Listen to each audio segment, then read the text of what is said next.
हरिओम। आगे की वाणी गुरु की। इसके बाद आगे की सीढ़ी यह है कि परमेश्वर के कृपा प्रसाद से कर्म का जो फल मिले उसे स्वयं न लेकर के उसी को अर्पण कर देना है।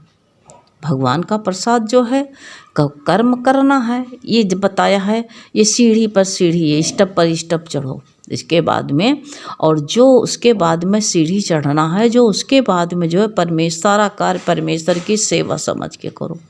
और जो कहते परमेश्वर के कृपा प्रसाद से जो कर्म का जो फल मिलता है उसे स्वयं ना लेकर के, होशियार बनो ना, अपने खाता में मत डालो कुछ भी, उसे स्वयं ना लेकर के उसे भगवान के अर्पण कर दो, उसी को दे दो, भगवान के अर्पण कर देना। कहते हैं कि ये भूमिका जो है भक्त की होनी चाहिए ऐसे, पर भक्त की भूमिका ऐसे होना चाहिए कि जीव जो हो परमेश्वर से कहता है कि अपना फल तू मत भोग। परमेश्वर यही कह रहा है कि अपना फल तू मत, कभी फल जो तुझे को मिले तू मत भोग, तू परमात्मा को दे दे हैं। इसी तरह तो भक्तों का उदाहरण आता है। भगवान यही कहते हैं जो बैठे, जो अपना सारा का सारा कर्म भगवान के अर्पण कर दो, और भगवान को अर्पण करो और श्रद्धा भाव से अर्पण करो तो भगवान उसको लेने के लिए बैठा हुआ है। ऐसी बात नहीं है। तुम फल जो है पर जीव भाव से उठकर हट करके, जीव है तभी भी परमेश्वर से एक होने के कह दो कि परमेश्वर से कहो कि परमेश्वर तू अपना फल तू ही भोग, मुझे नहीं चाहिए, भगवान को अर्पण कर दो। भक्त जब कहते नहीं, नामदेव जो है भगवान को जो है अपना पूरा घर का जो है बोझा दे करके और भगवान के पूरा का पूरा समर्पित हो गया, और समर्पित हो करके और धरना धर के बैठ गया। प्रभु तुझे दूध पीना है, ऐसे भक्त होना चाहिए, तुझे दूध पीना पड़ेगा। कितना मधुर प्रसंग है कि छोटा बच्चा एक भगवान से क्या कहता है कि तुझे दूध पीना पड़ेगा। बैठ गया धरना धर करके, नाना नहीं था तो धरना धर के बैठ गया कि तुझे दूध पीना पड़ेगा। कितना मधुर संबंध है, बताओ कितना मीठा जो है प्रसंग है ये सारा कहते हैं कर्म फल रूपी दूध जो है नामदेव ने भगवान को जो है अर्पण कर दिया। इसका मतलब वो दूध नहीं कि बाहर का दूध तुम बैठ जाओ कि पियो, तो संजोग की बात होती है। वो धरना धर के बैठ गया। हम अपने कर्म रूपी फल जितना है सारी कमाई जिंदगी की वो भगवान के जो है अर्पण कर देना है। वो तो दूध का एक उदाहरण दिया जाता है, अर्पण कर देना है भगवान को, अर्पण कर करके, और इस तरह से जो है बड़े इस तरह से जीवन की जो है सारी पूंजी जो है सारी कमाई जिस परमात्मा से कृपा से मिली है उसी को अर्पण कर देना। गुरु का कितना बढ़िया वचन है कि उसी को अर्पण कर दो, तुम हल्के हो जाओ। तो कहते उसी को अर्पण कर दे, समर्पित कर दो, करना ही कहते हैं।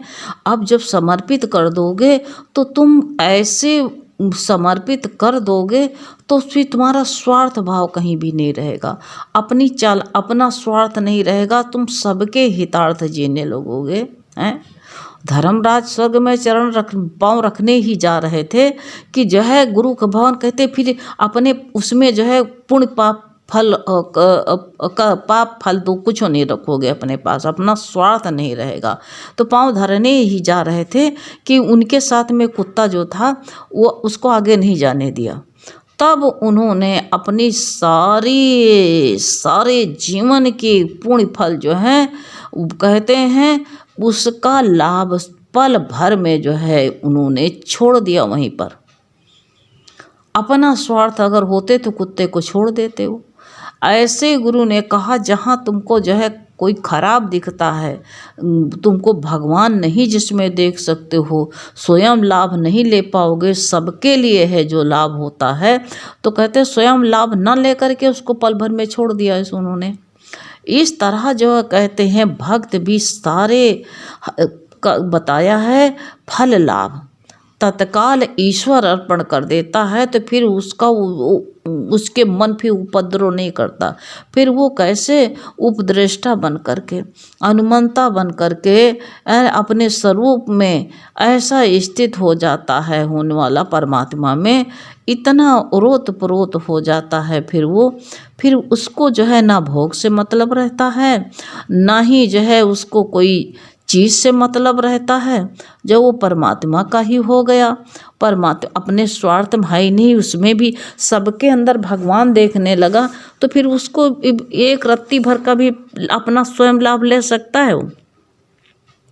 ये जब तक इंसान का विवेक नहीं जागता है तब तक जो है अपने लाभ में जो है स्वयं का लाभ वो लेना चाहता है। लेकिन सब जगह भगवान की ही वस्तु है, भगवान के ही लिए है, तो उसमें से और मैं भी स्वयं भगवान ही हूँ, स्वयं को ही वही का सत्ता मान लेता है। चीनी का बना खिलौना, चीनी से खिलौने बनाए जाते दिवाली पर, उसी से भगवान बना दो, उसी से एक अपने आकार तुम बना लो, उसी से कुत्ता बना दो, सुअर बना दो, गाय बना दो। लेकिन तत्व रूप से जो ये जान गया कि सब सोना ही है, तो किसमें कम किसमें ज़्यादा, देखें सब में भगवान ही देखना है। हाँ, वो बात अलग है कि देखिए कम बर्तन नहीं हो सकता है, कम ज़्यादा का बर्तन नहीं हो सकता है। जैसे हरिजन ब्राह्मण क्षत्रिय वैश्य सबका अलग अलग ये बाहर से देह के विचार हो सकते हैं और बाहर देह के विचार होते हैं, बाह्य विचार जो है हमारा ये भाव नहीं होना चाहिए, सब में भगवान देखने का भाव होना चाहिए। यहाँ दृष्टि की बात हो जाए, जो उपदृष्टा सबको जो है उपराम होके दृष्टा बन कर के उस परमात्मा ही तुमको दिखाई दे, तब तुम्हारा जो है मन बिल्कुल तुम हल्के खाली हो जाओगे। और खाली बांस देखो जड़ बाजने लगता है, खाली बांस जो है कैसे बाजने लगता है, जड़, हर जड़ जो है सब जड़ चेतन सब जो है भगवत भाव में है, सबके अंदर परमात्मा ही विराजमान है। देखो वो कभी जो है वो बजाने लेकर के निकलता है, हाथ से बजाता है, एक चिकारा बजाने वाला आता है, फिरकी वाला बेचता है, फिरकी बेचता है, उसके अंदर रहता हाथ से वो ऐसे बढ़िया गीत जो चाहता है हाथ से स्वर निकाल लेता है। कितनी बढ़िया कला वो बांस में कला है, तब तो निकलती है। अगर देखो एक बंसरी बजाने वाला, उसको कला आ गई है, उसके अंदर कला है निकालने की, तो निकाल लेता है और सारी दुनिया निकाल पाती है। जैसे कहा 7वें अध्याय में कहा, तीसरा श्लोक है कि हजारों आदमी में कोई मेरी प्राप्ति के लिए यत्न करता है और उन यत्न करने वाले योगियों में ही कोई ही पुरुष मेरे प्राण हुआ मेरे को तत्व से जानता है या जानने की कोशिश करता है। तो जो तत्व से जान जाता है तो फिर उसको वो कला आ गई, तो हर जगह परमात्मा को निकाल लेता। वैसे कहा नहीं गया है, जिसने जहाँ निकाला वहीं प्रकट हो दिया सहारा। कोई तिनके में निकाला तो तिनके में सीता ने निकाला, तुरंत तिनके में निकल आया। कोई वस्त्र में तो कोई पहाड़ में, कहाँ कई खंभा में, कहाँ कहाँ परमात्मा को किसने जहाँ निकाला, निकालने की कला आई तो वहीं से निकल आया। ऐसे परमात्मा को वो हर जगह जड़ तुरे चेतन में, एक बांस की लकड़ी में परमात्मा विराजमान है। निकालो तो उसको कला आ गई है, वो बढ़िया निकाल लेता है। कैसे बढ़िया बोलता है, वो हाथ से गीत निकालता है, हाथ से निकाल लेता, कला आ गई।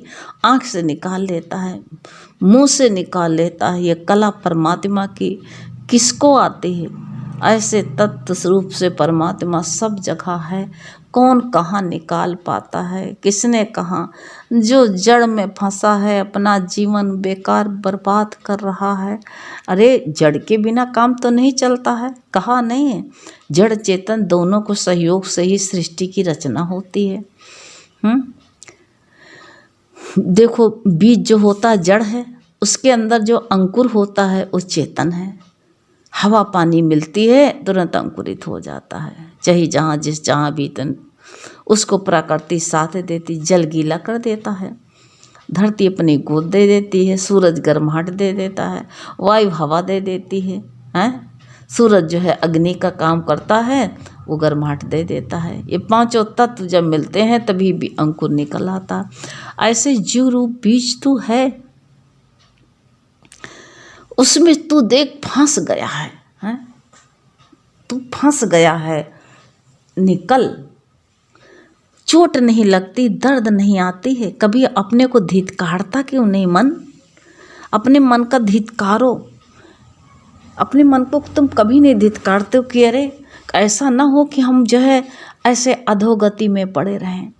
तो इसलिए बताया गया है कि जो है सब जो है भोग को जीव जो है भोग जाता है, अनमनता बन के बढ़ता है, और कहते हैं इन स्वरूप में कैसे प्रतीति होने वाला, कहते हैं परमात्मा, सब में परमात्मा का प्रतीति हो, वो भोक्ता रूप हो जाता है। अब जीव उस भूमिका में आज तक जा सकता है, परमात्मा से मिलके हो सकता है। ये भोग जितने होते हैं शरीर के होते हैं। तू कहते हैं इसके बाद कहते हैं फिर क्या करो? संकल्प विकल्प छोड़ देना है, सारा फल भगवान को अर्पण कर दो, संकल्प विकल्प छोड़ देना है। और कर्म कहते हैं 3 सीढ़ियाँ कर्म की हैं।